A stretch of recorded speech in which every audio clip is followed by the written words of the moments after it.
10 అరచేతులు చూస్తూ నెమ్మదిగా కడతెరుద్దాం. 5, 4, 3, 2, 1, 0. ముందుగా మనందరికీ గురువు గారన్న బ్రహ్మర్షి పితామహ పత్రిజీకి సహస్ర కోటి నమస్సుమాంజులు, సహస్ర కోటి కృతజ్ఞతలు అర్పించుకుంటూ త్రిపుర జ్ఞాన ఖండసారము అనేటువంటి ఒక అద్భుతమైన గ్రంథాన్ని మనం అధ్యయనం చేస్తున్నాం.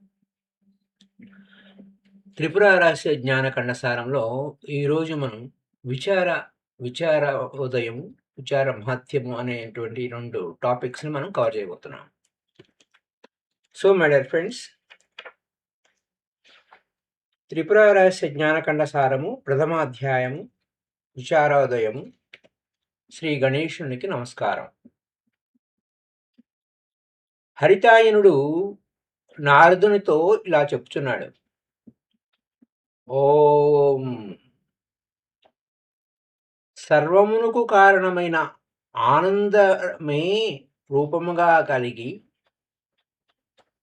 జగత్తు అను చిత్రము యొక్క ప్రతిబింబమునకు అద్భుతమైన దర్పణం వలె ఉన్న చిన్మయ పరదేవతకు నమస్కారము. నారద, పరమార్థ సాధనమైన త్రిపురాదేవి యొక్క మహత్యమును శ్రద్ధతో వింటివి కదా. ఇంకా నీకు మహా అద్భుతమైన జ్ఞానఖండమును చెప్పెదను. దానిని విన్నచో మనుష్యుడు శోకమును పొందడు. వైదికము, వైష్ణవము, శైవము, శాక్తము, పాశుపతము అను అనేక విధాలుగా ఉన్న విజ్ఞానమునంతను చక్కగా పరిశీలించినంత తర్వాత ఈ జ్ఞానం వలె మనసునకు ఎక్కువ నట్టినది మరి ఒకటి లేదని నిశ్చయింపబడింది. సో మై డియర్ ఫ్రెండ్స్, దానిని భగవంతుడైన దత్తాత్రేయుడు భార్గవునికి హేతువులతో అనుభవముతో నిరూపించారు. ఇది విన్న తర్వాత కూడా ఎవరికైనా జ్ఞానం కలగకున్నచో వానికి శివుడే సాక్షాత్కరించి బోధించినను కలగదు అని చెప్తున్నారు. సో మై డియర్ ఫ్రెండ్స్, సత్పురుషుల చరిత్రము అద్భుతం. సత్పురుషుల చరిత్రము అద్భుతం. నా వలన కూడా దేవర్షి అయిన నారదుడు ఏదో కొంచెం వినగోరుచున్నాడన్నచో ఇది నన్ను అనుగ్రహించుటయే. కస్తూరికి సువాసన వలె సజ్జనులకు అనుగ్రహం సాధ్యం. దత్తాత్రేయుని వలన భార్గవరాముడు త్రిపురా మహత్యముని విని భక్తి చేత కొంతసేపు తన్మయుండై ఉండి కనులు తెరిచి ఆనందాశ్రువులతో గగుర్పాటుతో గురువునకు సాష్టాంగంగా ప్రణమిల్లి లేచి గద్గద స్వరముతో ఇట్లా అంటున్నారు. కరుణా సింధువులైన శ్రీ గురుదేవుల అనుగ్రహం చే నేను ధన్యుడునైతిని, కృతకృత్యుడనైతిని. తమ దయవలన త్రిపురా మహత్యమునంతటిని వింటిని. ఆ పరమేశ్వరుని ఉపాసింపకోరుచున్నాను. ఆ పద్ధతిని నాకు బోధించండి అన్నాడు. భార్గవుని యొక్క భక్తి శ్రద్ధను అర్హతను చూసి దత్తాత్రేయుడు త్రిపురాదేవి ఉపాసనకై అతనికి దీక్ష అవసంగాడు. శ్రేష్టమైన ఆ దీక్షను మంత్ర యంత్రాలతో సక్రమముగా సమగ్రముగా పొంది ఆనందమయుడై ఆ పరమేశ్వరుని ఉపాసించుటకు గురువు యొక్క ఆజ్ఞను పొంది భార్గవుడు ఆయనకు ప్రదక్షిణం ఆచరించి ప్రణమిల్లి మహేంద్రగిరికి పోయాడు. అచట నిత్య నైమిత్తికములైన కర్మను నిర్వహించుకోవచ్చు 12 సంవత్సరాలు దీక్షతో త్రిపురాదేవిని ఉపాసించాడు. అంతకాలము రెప్పపాటులో గడిచినట్లయింది. ఆ 12 సంవత్సరాలు మూసి కను తెరిచే లోప అంటే ఆ రెప్పపాటు కాలంలో గడిచిపోయినట్లయిపోయింది. ఒకనాడు ఆయన సుఖంగా కూర్చుని ఇలా అనుకుంటున్నాడు. పూర్వము మార్గమున నేను ప్రార్థింపగా సంవర్తనుడు ఏదో చెప్పాడు. అప్పుడది నాకు కొంచెం కూడా తెలియలేదు. నేను దేనిని కోరి మొదట గురువును ప్రార్థించునో కూడా అది మర్చిపోయాను. ఆయన వల్ల త్రిపుర మహత్యమును విన్నాను, కానీ సంవర్తనుడు చెప్పినదేదో తెలుసుకొనలేదు.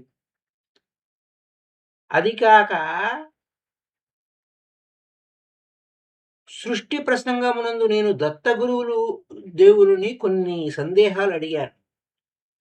ఆయన కువలుని కథ చెప్పి అవి ఇప్పుడు ఆవశ్యకము కాదని సమాధానం చెప్పలేదు. ఈ లోకం యొక్క పద్ధతి నాకు కొంచెం కూడా తెలియటం లేదు. ఇంత ఆడంబరముతో ఈ జగత్తు దేని నుండి పుట్టింది, ఎక్కడికి పోతుంది, ఎచ్చట నిలకడ పొందుతుంది అన్ని ఎడల అంతమును అస్థిరముగానే కనిపిస్తుంది. ఏది శాశ్వతంగా కనపడటం లేదు.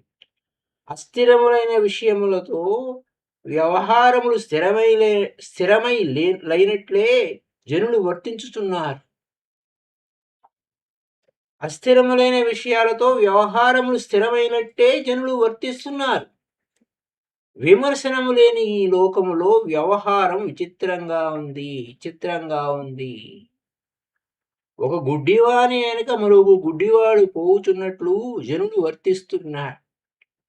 నా వర్తనం కూడా ఇందులో అన్ని విధాలుగా నిదర్శనంగా ఉంది.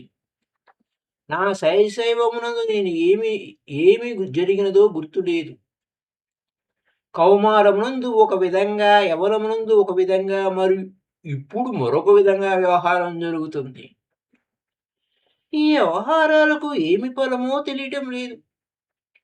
ఫలము కోరి ఎప్పుడు ఏ పని చేయుచున్నను అది చక్కగానున్నదనియే అనిపిస్తూ ఉంటుంది. ఆ పని చేస్తూ ఉంటాం. అతడు ఏ ఫలము కలుగుచున్నది, ఏమి ఫలము కలుగుచున్నది, దేని చేత ఆత్మకు కొమ్ము కలుగుచున్నదో, దేనిని లోకులు ఫలమనుకున్నారో విమర్శించినచో అది నిజంగా ఫలం కాదు. ఒకడు ఒక ఫలమును పొంది మరలా దాని కొరకు యత్నించినచో అది ఫలమని నేను తలంపను. ఫలమును నిజంగా పొంది ఉన్నచో వానికి దాని యందు మరలా ఎలా కోరిక కలిగింది? మరి ఆ జనులందరూ పొందిన ఫలముని మరలా పొందుటకై ఎందుకు యత్నిస్తున్నారు? కావున దుఃఖము పోవుటయో లేక సుఖము కలుగుటయో ఫలమని చెప్పవలె. చేయవలసిన పని మిగిలి ఉండగా దుఃఖనాశనం గాని సుఖము గాని కలుగదు. కాబట్టి కర్తవ్యమును కలిగి ఉండుటయే దుఃఖములన్నింటిలోనూ పరమ దుఃఖం. శరీరమంతయు దగ్ధమవుచుండగా పాదములందు మాత్రం గంధం పూయుట వలన, గుండెలో బాణం గుచ్చుకుని ఉండగా అప్సరసలను కౌగులించుకొనుట వలన, క్షయరోగికి సంగీతం వినిపించుట వలన కలుగు సుఖం ఎట్టిదో, కర్తవ్యం మిగిలిన ఉన్నవానికి కలుగు సుఖం కూడా అలాంటిదే. కర్తవ్యం ఎవరికి లేదో వారే ఈ లోకంలో సుఖము కలవారు. కర్తవ్యం మిగిలి ఉన్నవానికి కూడా సుఖం కలుగుతున్నచో, కొరత వేయబడిన వానికి కూడా గంధం పూసి పుష్పమాలికలు వేసినచో సుఖము కలుగునని చెప్పవలసి ఉండును. కొరత వేయడం అంటే హ్యాంగింగ్ అనమాట, ఉరిశిక్ష విధించడం అన్నమాట. ఆహా, ఇది ఎంత విచిత్రం! వందల కొలది కర్తవ్యములు వచ్చి పైపడుచున్నను ఇచ్చటనేదో సుఖము కలదని దాని కొరకు జనులు ఎల్లప్పుడూ యత్నిస్తూనే ఉన్నారు. మనుషుల యొక్క ఈ అవిచార మహత్యమును ఏమని చెప్పెదను? అంటే విచారం లేకుండా ఉండడం.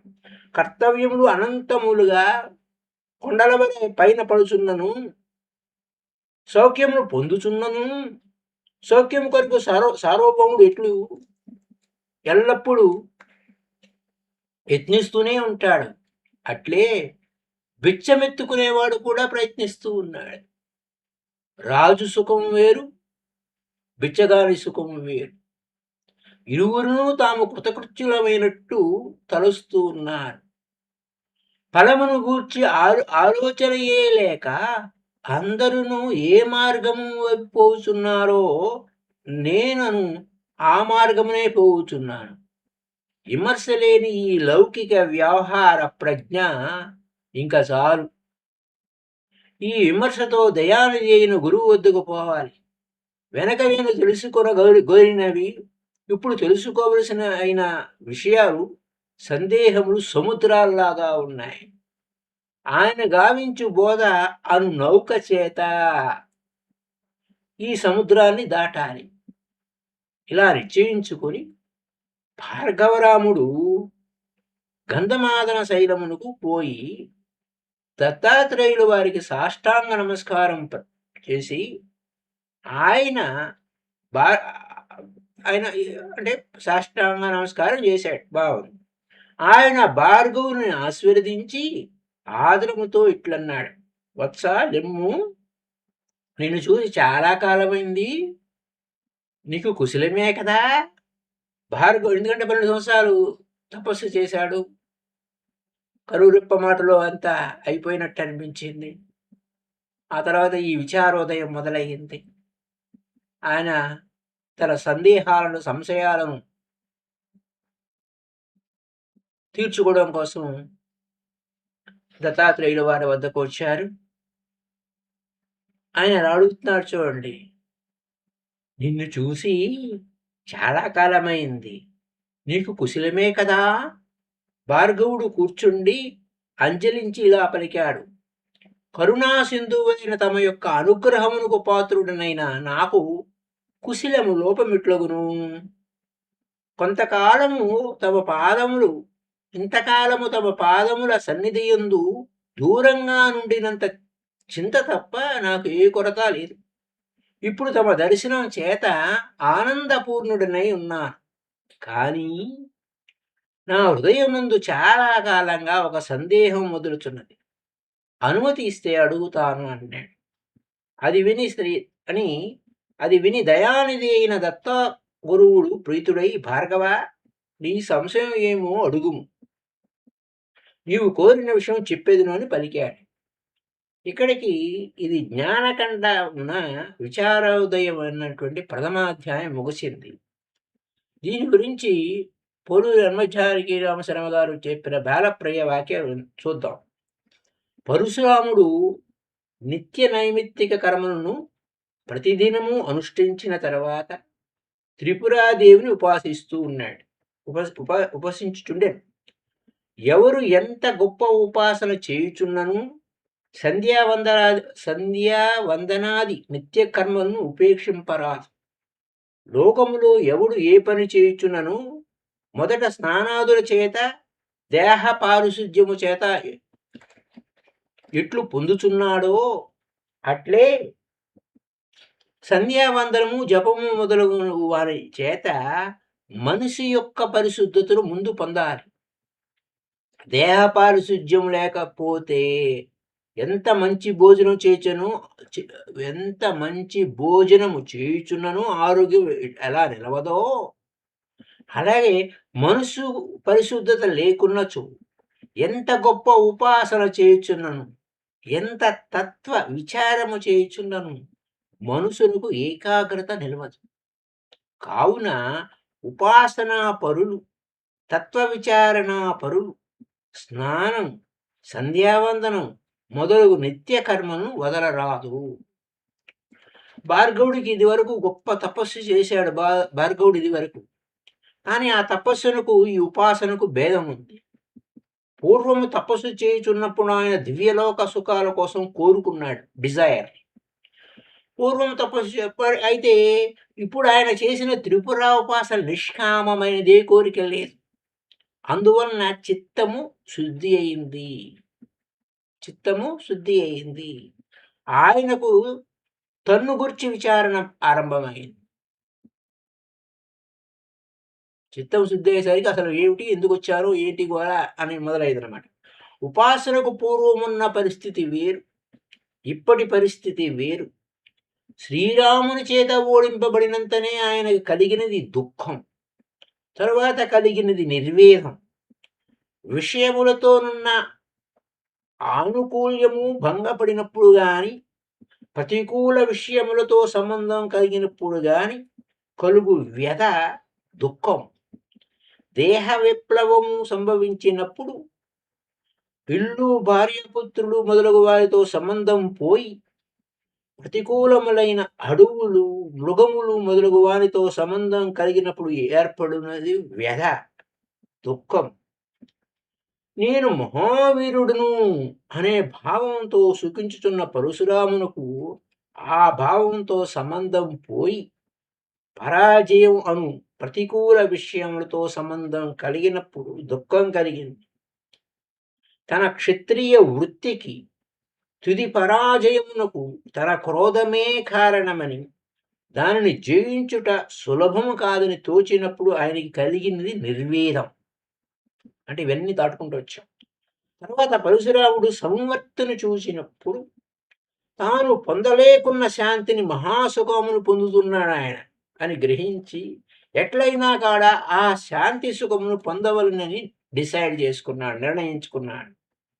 సంవర్తునితో సమాగం కలిగిన తర్వాత లోక వ్యవహారం అంతా హేయమైనది, కామ క్రోధముల చేత కలుషితమైనది అనుకున్నాడు. ఇందు అడుగడుగున భయమే గోచరిస్తున్నది. దీని నుండి తప్పించుకుని అభయం పొందవలననే తలంపుతో ఆయన దత్తగురువు వద్దకు పోయాడు. ఇది కూడా నిర్వేదమే. త్రిపురోపాసన చేసిన తర్వాత దుఃఖమునకు నిర్వేదమునకు భిన్నమైన తత్వ జిజ్ఞాస కలిగింది. ఇది కీ పాయింట్. ఇది తత్వ జిజ్ఞాస. ఎందుకంటే తత్వ జిజ్ఞాస లేకపోతే మనం ఏం చేసినా ఎక్కడ వేసిన గొంగళి అక్కడన్నమాట. అనగా లోకం యొక్క ఈశ్వరుని యొక్క తన యొక్క యథార్థము తెలుసుకోవాలనే తలంపు కలిగింది. అది విచారోదయం. ఆ విచారం కలిగిన తర్వాత దత్త గురువు భార్గవుడు అడిగిన ప్రశ్నలన్నింటినీ సమాధానం చెప్పాడు. అప్పటి వరకు చెప్పకుండా విచారం కలుగుకుండుటయే కారణం. అది అన్నమాట. ఇప్పుడు విచార మహత్యం అనే ద్వితీయ కాండంలోకి వెళ్దాం. ద్వితీయ అధ్యాయంలోకి.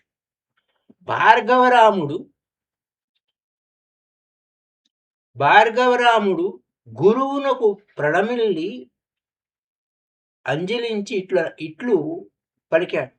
భగవానుడా, పూర్వం క్రోధము చేత రాజవంశములను 21 మారులు సంహరించి రక్తంతో నిండిన మడుగులతో పితరులకు తర్పణంగా వించాను. నా భక్తి విశేషం వలన పితృదేవతలు సంతుష్టులై నా క్రోధమును ఉపశమింపజేశారు. మా తండ్రి గారి ఆజ్ఞ వలన శాంతుడినైతిని. ఇప్పుడు విష్ణుదేవుడు శ్రీరాముడుగా అయోధ్యయందు అవతరించి ఉన్నాడు. ఆయనందు కూడా నేను క్రోధము చేత అంధుడనై బలగర్వంతో ఆయనను ఎదుర్కొన్నాను. ఆయన నా బలగర్వమును తొలగించి పరాజితుని చేసి బ్రాహ్మణుండని దయతలిచి ప్రాణాలతో విడిచిపెట్టాడు. అచ్చటి నుండి తిరిగి వచ్చుచూ నిర్వేదముతో నేనెంతయో దుఃఖించాను. అప్పుడు మార్గమునందు నిరువురుగప్పిన నిప్పువలే ఉన్న సంవర్తుని ఆకస్మికంగా అంటే యాక్సిడెంటల్గా చూచాను. ఆయన అవధూతేంద్రుడని స్మరించాను.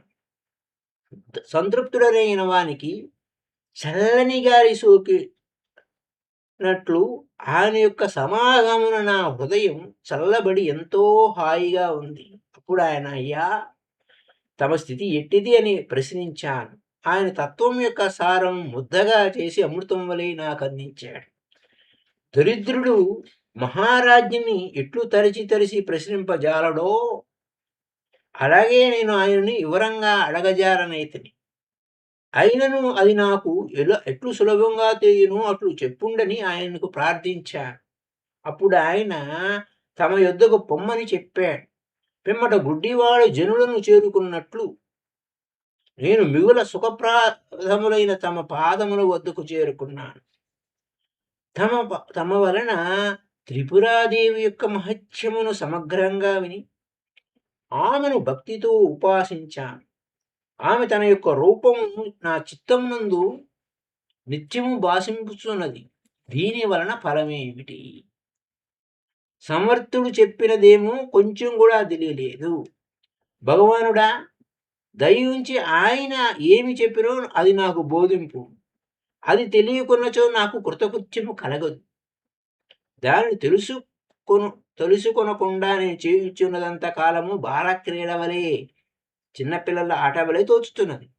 పూర్వము నేను గొప్ప దక్షిణలతో విశేషమైన అన్న ప్రదానములతో పెక్కు యజ్ఞాలు చేశాను. వాని ఫలమంతయు అల్పమే అని సంవర్తనుడు, ఏది అల్ప ఫలమో అది అన్ని విధాలా దుఃఖమే అగునని తలంచుచున్నాను. అంటే వాని ఫలం అల్పమే అని సంవర్తుడు అన్నాడు. ఏది అల్పమో అల్ప ఫలమో అది అన్ని విధాలా దుఃఖమే అగునని తలంచుచున్నాను. సుఖము లేకుండా దుఃఖము కాదని, సుఖము లేకుండుట దుఃఖము కాదని, అల్పమైన సుఖమే దుఃఖమని చెప్తున్నాను. ఎందువల్లననగా సుఖము పోవచ్చున్నప్పుడు కలుగు దుఃఖము అసలు సుఖమే లేనప్పటి దుఃఖం కన్నా మిగులు బాధాకరంగా ఉంటుంది. ఇంత మాత్రమే కాదు, అధికమైన సుఖమును సంపాదించినను అది కూడా ఎప్పుడైనా పోవచ్చునేమోనన్న భయం ఉండనే ఉంది. ఇంకా ఏ కర్మలు చేసినను, ఏ ఉపాసనలు చేసినను మృత్యువు రాదు అను మాటకు గ్యారంటీ లేదు. త్రిపురాదేవి ఉపాసనము కూడా మానసికమైన క్రియచే అగుట చేత అది కూడా బాలా క్రీడ వలె ఉన్నది. ఇది ఇట్లు కాకుండాను శాస్త్రభేదము చేత ఇంకొక విధంగా చేయవచ్చు. ఈ ఉపాయమును ఈ దేవి కాక మరొక దేవతను ఆలంబనంగా గైకొని అయినను చేయవచ్చు. ఏ దేవతను ఎలా ఉపాసించినా ఈ ఉపాసనా ఫలం కూడా యజ్ఞముల ఫలం వలె అసత్యమే అవుతుంది. అసత్యము సత్యముతో సమానం ఎట్లా అవుతుంది? కర్మ గాని ఉపాసన గాని కర్తవ్యం ఉన్నచో అది నిత్యమే చేయవలసియే ఉంటుంది. ఇంకా దానికి అవధి ఎక్కడ? భగవంతుడైన ఆ సంవర్తనుడు కర్తవ్యలేశము అను విషాగ్ని జీవాలకు దూరుడై సకల విధముల చల్లగా ఉన్నట్లు కనిపించాడు. దావాగ్ని వనమును దహించుచుండగా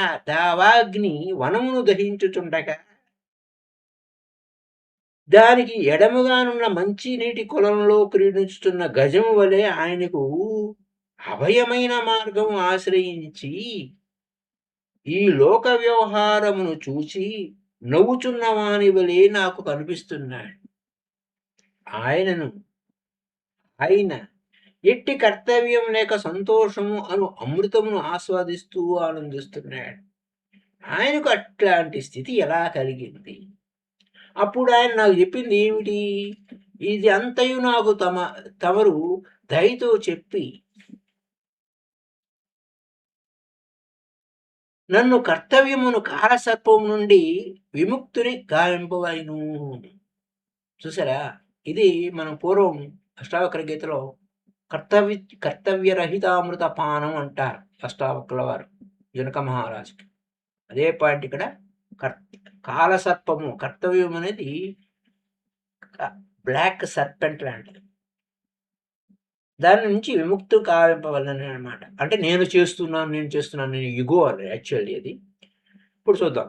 ఇట్లు ప్రార్థించి భార్గవుడు గురువు యొక్క చరణములందు సాష్టాంగంగా ప్రణమిల్లాడు. అప్పుడు భార్గవుడు ముక్తి మార్గంలో ప్రవేశించడానికి ఎలిజిబిలిటీ వచ్చిందని చెప్పి గ్రహించి దత్తాత్రేయుడు దయతో ఇట్లా అన్నాడు, వత్సా లెమ్ము, ధన్యుడవైతివి. సముద్రంలో మునుగుచున్న వానికి నౌక వలె నీకు ఈ ఆలోచన వచ్చింది. సకల కర్మానుష్ఠానం వలన కలుగవలసిన ఫలమిది. సకల ప్రాణుల హృదయములందు ఆకాశ రూపమునున్న ఆ త్రిపురాదేవి, చూడండి ఇక్కడ సకల ప్రాణులలో ఆకాశం అంటే పంచభూతాలలో ఆకాశతత్వం ఒకటి ఉంది. దాన్ని ఘటాకాశం అంటారు. ఘటాకాశం అంటే మన శరీరంలో ఉన్నది. నీవు తప్ప నాకు వేరు శరణము లేదు అని తన్ను ఆశ్రయించిన భక్తుని మృత్యు పరంపర నుండి తప్పించి పరమపావనమైన పదమునకు చేర్చును. మళ్ళీ చెప్పుకుంటాం. సకల ప్రాణుల హృదయములందు ఆకాశ రూపమునున్న త్రిపురాదేవి నీవు తప్ప నాకు వేరు శరణము లేదు అని తన్ను ఆశ్రయించిన భక్తుని మృత్యు పరంపరల నుండి, అంటే జనన మరణ చక్రాల నుండి తప్పించి పరమ పావనమైన పదానికి చేరుస్తుంది. కర్తవ్యము అను భేతాలను చూసి భయపడినంత వరకు సుఖముండదు. కర్తవ్యమును విషము చేత మూర్ఛితమై ఉన్నను జగత్తు చూడుము. కర్తవ్యమును విషము చేత మూర్ఛితమై ఉన్న ఈ జగత్తంతటిని చూడుము. ఇది తనకు ఏది హితమో దాన్ని గుర్తింపజాలకుంది. అనాది కాలం నుండి ఇది భయంకరమైన కర్తవ్యం అయి విష సముద్రం నందు ఉడికిపోవచ్చు గతిని కానక లేకున్నది. గతి కానటం లేదు. ఎక్కడ ఏంట్రా బాబు ఎటుపోతున్నాము అనే దానికి తెలియడం లేదు. కొందరు బాటసారులు ఒకప్పుడు వింధ్య పర్వతానికి చేరుకున్నారు. వారు ఆకలి యొక్క తీవ్రత చేత కళ్ళు తిరుగుతూ ఉంటే విషముష్టి పండ్లను చూచి తుమ్మికి పండ్లు అనుకుని భక్షించాడు.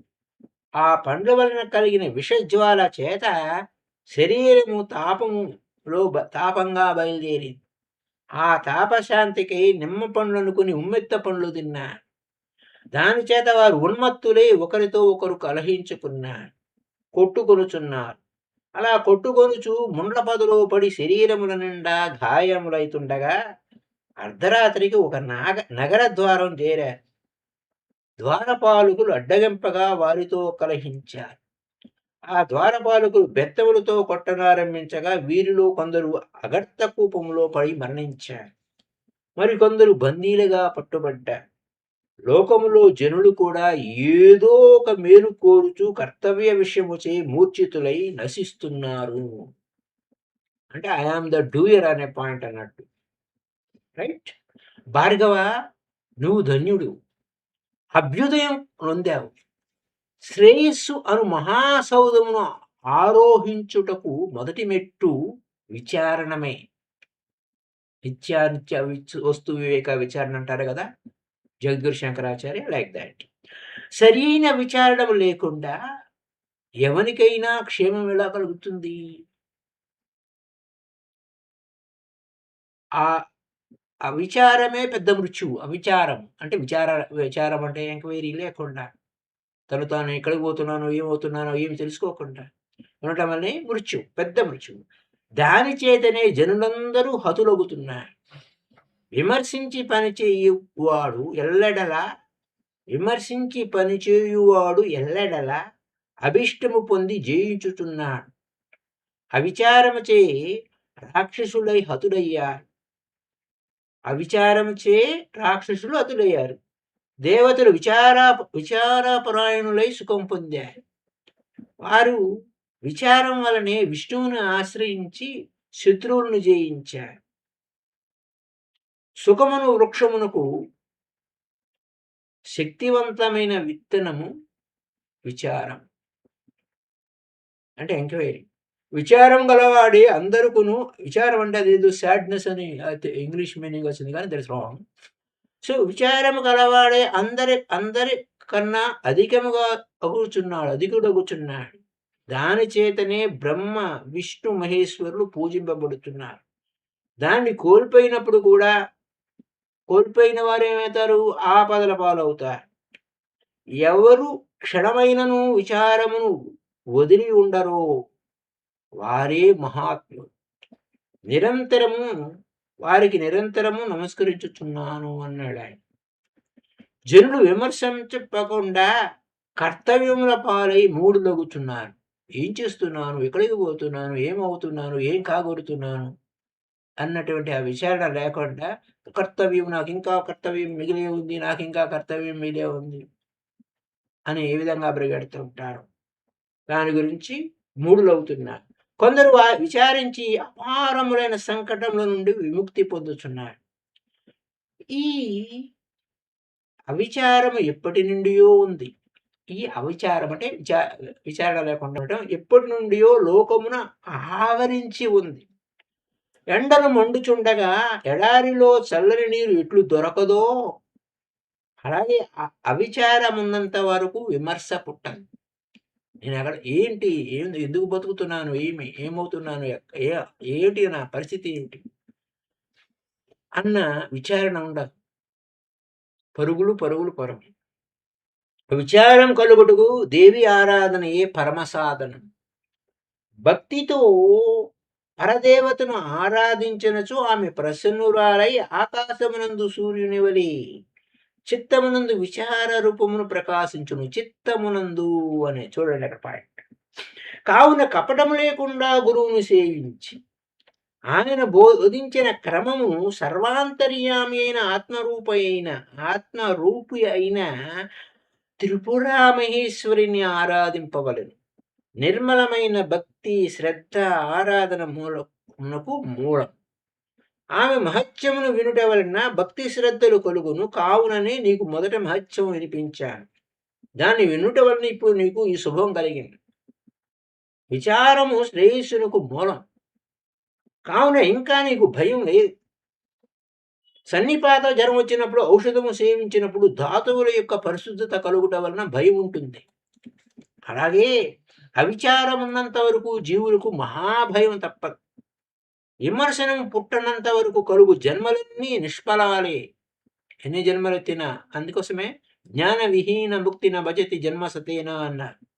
కురితే గంగా సాగర గమనం వ్రత పరిపాలన మదవాదానం జ్ఞాన విహీన ముక్తిన భజతి జన్మ సతేనా అన్నారు. భజ గోవిందం గోవిందం భజ గోవిందం గోవిందం భజ మూఢమతే అని జగద్గురు శంకరాచార్య చెప్పిన పాయింటే ఇక్కడ.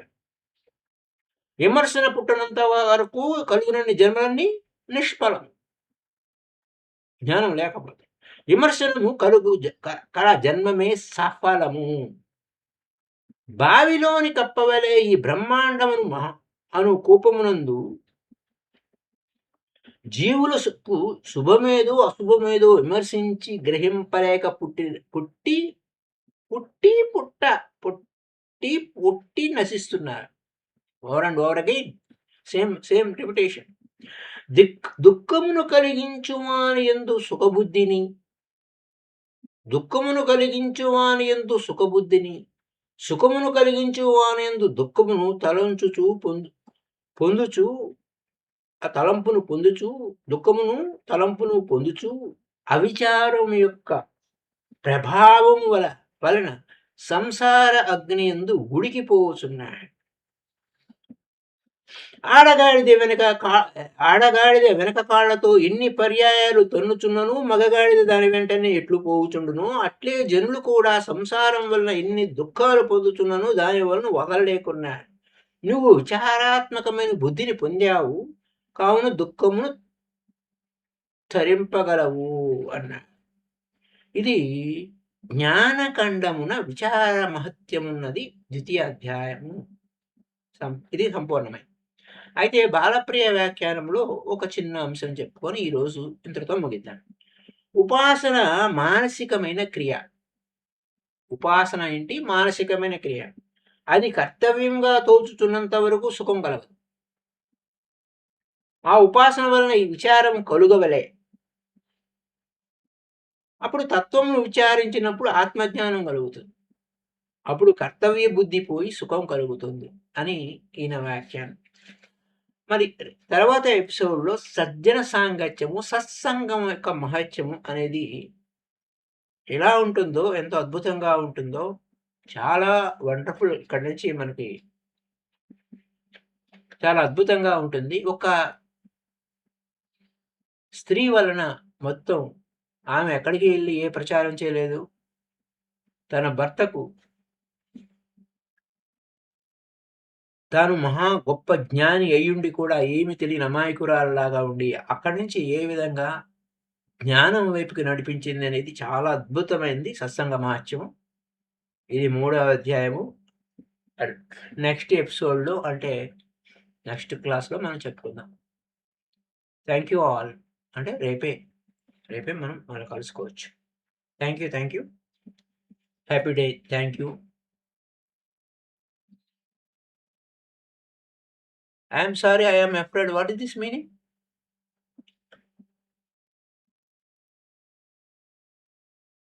విచారము ఓకే. ఇదా? విచారము, విచారము, విమర్శకి తేడా చెప్పండి. రైట్. రైట్. విచారం అంటే ఇప్పటి వరకు నేను చేసినది ఏమిటి అని చెప్పేసి, ఇప్పటి వరకు జరిగిందేమిటి? విచారోదయం ముందు ఆయనలో విచారణ మొదలయ్యేది. ఎలా ఇప్పటి వరకు నేను ఎలా ఉన్నాను? ఏం చేసుకుంటూ వచ్చాను? ఇదంతా కూడా నేను చేస్తున్నాను, నా కర్తవ్యము అవి ఇవి అది తపస్సు చేశాను, అలా చేశాను, ఇలా చేశాను అనే దాన్ని కోరికలతో చేశాను. ఇక్కడకొచ్చేసరికి త్రిపుర ఉపాసన చేసినప్పుడు ఏ డిజైర్ లేదు. ఏ కోరిక లేదు. ఏ కోరిక లేకుండా చేసినప్పుడు అక్కడ ఈ ఈ ఈ మ ఈత ఈ విధంగా మెకానికల్‌గా ఇప్పటి వరకు నేను చేసిందంతా కూడా ఏమి ఉపయోగం లేకుండా పోతుందే. ఏమిటి అనే దాని మీద ఒక ఆలోచన వచ్చింది. దీని గురించి నేను ఆయా స్థితులు ఎక్కడ ఎలా ఉన్నాను? ఏ విధంగా ఉన్నాను? అనే దాన్ని దాటుకుంటూ వచ్చి దత్తాత్రేయులు వారిని అడిగాడు. ఆ విచారం వలన అంటే అక్కడ ప్రశ్నలకి సమాధానాలు ఆయన దగ్గర పొందాడు. విచారము, విమర్శ అంటే ఈ విచారణ వలన నిత్యానిత్య వస్తు వివేక విచారణ అనే పాయింట్ వస్తుంది. ఏది నిత్యము? ఏది అనిత్యం? అందుకోసం అది విచారోదయం అయింది. విచారోదయం. ఏది నిత్యము? ఏది అనిత్యం? ఇప్పటి వరకు నేను చేసిందంతా ఏమిటి? ఇది ఎక్కడికి తీసుకెళ్తుంది? ఇవన్నీ విచారము అంటే అక్కడ ఆహ్, విచారణ ఎంక్వైరీ అన్నట్టు. Self enquiry. తన్ను తాను సింహావలోకనం చేసుకోవడం. విమర్శ వచ్చేసరికి తన్ను తాను విమర్శించుకోవడం అంటే తగ్గించుకోవడం, లేకపోతే ఎక్కువ చేసుకోవడం, లేకపోతే ఇతరులను విమర్శించడం. విమర్శ అనేసరికి న్యాచురల్‌గా ఇతరులను విమర్శిస్తాం. విచారణ అనే దగ్గరకొచ్చేసరికి మన సెల్ఫ్ ఎంక్వైరీ. సెల్ఫ్ ఎంక్వైరీ వలన ఏమవుతున్నాము? మనం చేస్తున్నదంతా సరికానిది అయితే మన పరిస్థితి ఏమిటి? అన్న విచారణ మొదలైనప్పుడు ఆ గురువు యొక్క సహాయం తీసుకొని వెళ్తాం. అక్కడ విమర్శ విమర్శ అనే దగ్గరకొచ్చేసరికి ఏంటంటే, వారు తప్పు ఒప్పులు ఎంచుకుంటూ ఉంటాం. ఇక్కడ తప్పు ఒప్పులు కాదు. సరైన దారి ఏంటో తెలుసుకోవడం వైపుకి ప్రయాణం. ఇప్పటివరకు నేను చేసిందంతా తప్పే అని చెప్పి గిల్టీ కాన్షియస్‌కి లోనవ్వటం కాదు. విమర్శ అనేది విమర్శ సెల్ఫ్ చేసుకుంటున్నామా? ఇతరులను అంటున్నామా? ఈ 2 పదాలు ఇక్కడ. విచారము అంటే అక్కడ సాడ్‌నెస్ కాదు. Enquiry, self enquiry. So far ఇప్పటి వరకు నేను చేసిందంతా ఏమిటి? ఓహో! ఇలాగా ఉందా? అంటే ఇప్పుడు నేను సరికాని దారిలో ఉన్నానా? ఇంకా నాకు దుఃఖమే ఉంది అంటే నేను ఇంకా సరైన దారిలో లేను. ఆ దుఃఖం నుంచి నేను విడుదల కావాలి అనేటువంటి జిజ్ఞాస. ఆ జిజ్ఞాస ఉదయిస్తుంది. ఆ విచారం వల్ల ఆయనకి జిజ్ఞాస వస్తుంది. Right way, what is the right way అనే చూజింగ్ ఉంటుంది. ఆ చూజింగ్ వైపు ప్రయాణం అన్నమాట. అమ్మగారు అది. ఇంకా ఇంకెన్ని డౌట్? ఆ జిజ్ఞాసకే ఆ దత్తాత్రేయుల వారు సంతోషించి ఆయన విషయాన్ని బోధిస్తూ వచ్చారు. రైట్? అర్థమైందా?